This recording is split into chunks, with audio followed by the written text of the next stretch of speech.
Chapter 1137 review.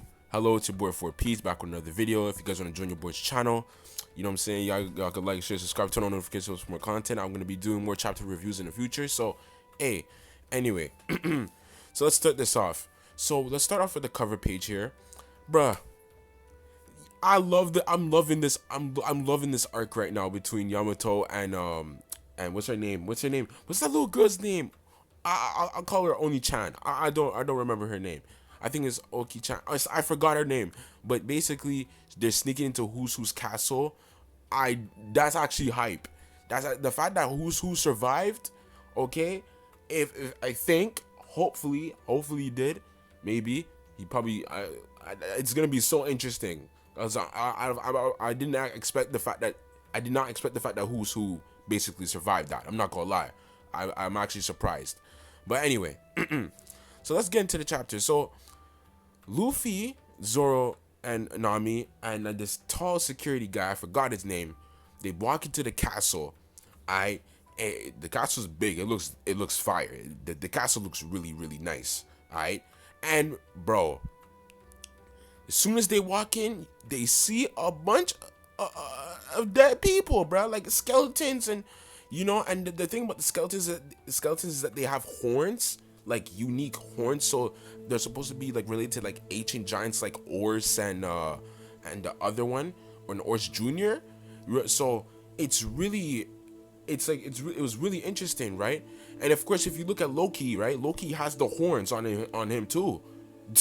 Alright, and it looks all destroyed, all damp, all the vines and stuff all creeping out and destroying the castle. It's very interesting. It's very interesting, right? So then they're having a conversation, and we see the fact that King Harold, we see a big portrait of King Harold, and I'm not gonna lie, this guy looks scary as hell. Man look like a demon. I'm not gonna lie. You look crazy with you know, and. But he reminded us, the security guard reminded us that he was a good dude. Now, I don't know about maybe I ain't gonna lie, maybe, right? He was a player. He had two baby mamas. Alright? So he was definitely pimping. He was doing some crazy stuff. You know what I'm saying? He was big pimping, you know what I'm saying? But he had Haruden.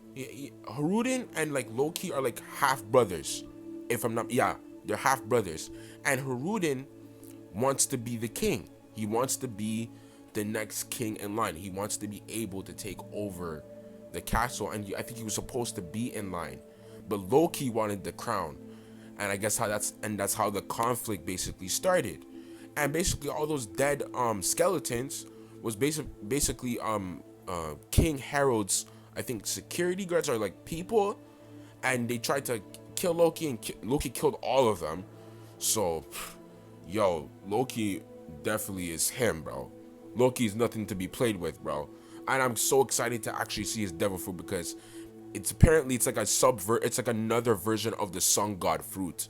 So I'm very excited to see his power and to see a huge flashback between them and him.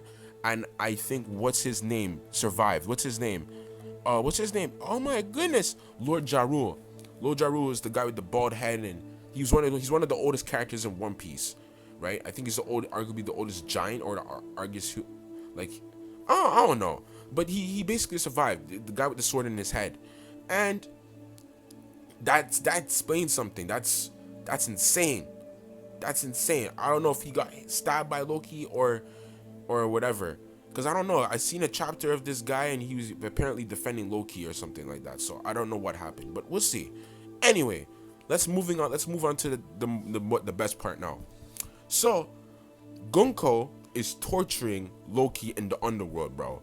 Now I'm not gonna lie. Goko, I've never seen a woman give a man back shots in my entire life, but this is definitely the first time I've seen it, and it was one of the most beautiful things I've ever seen. Okay, pause. You guys can move past that, but you get the point. Like, she was beating his ass, like boom, boom, boom. Her devil fruit ability looks pretty nice. It looks really cool, right? And it's like an arrow.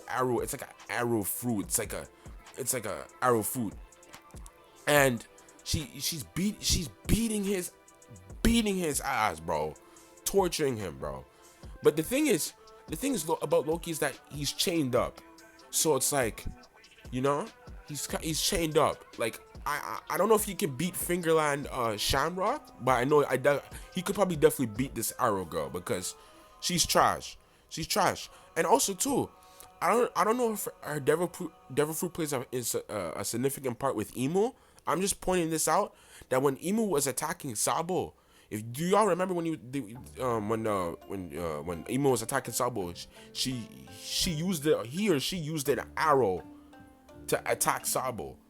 Do y'all remember that shit? Y'all remember that? So, who knows? Maybe it's a little hint. Maybe her Devil Fruit's a little hint about Emu's power. I don't know. Maybe I'm just pointing that out there. I'm not an expert, so have mercy on my life, guys. One Piece fans. Okay. So, yeah.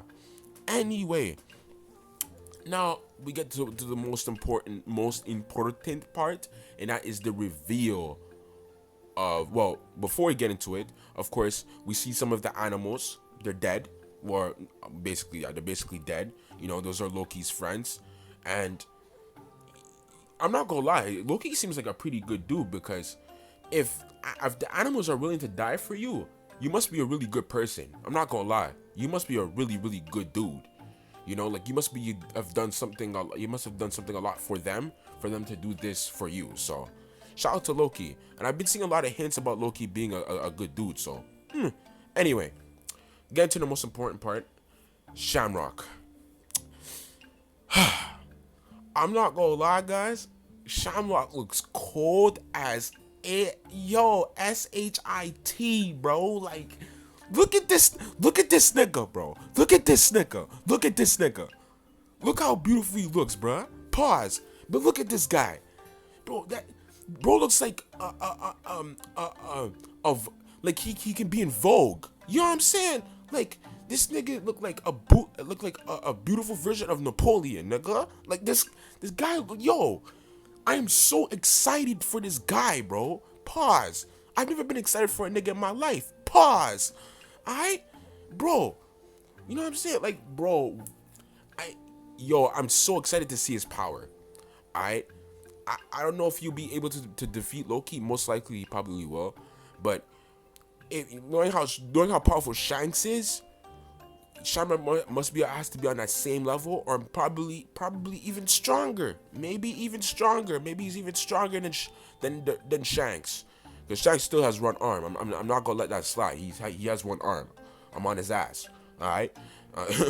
But yeah, Shamrock has to be really powerful, bro. Cause wow. And they're definitely gonna be the main villains. I'm assuming it's gonna be Luffy and then Straw Hats versus the God's Knights all in one arc. I think the God's Knights itself are gonna be an entire villain in and of itself, and we're gonna have to kill off all the God's Knights before we get to the final island, if we want to be able to progress and whatever, you know. And if the world's ending and if this is the final war, then what way better to do it than defeat the God's Knights? That's gonna be insane. You know what I'm saying? And Luffy's bounty is definitely gonna be on a new level. So, hey, shout out to all the Straw Hats. Anyway, I hope you guys enjoyed this review. I rate this chapter 9 out of 10. 9 out of 10. No, not even 9 out of 10. 10 out of 10. F that. Oda's in his bag. So, yeah. So, guys, expect more of these type of videos every week now. Me doing chapter reviews. I definitely want to do this again. And yeah, stay safe, stay blessed. Peace.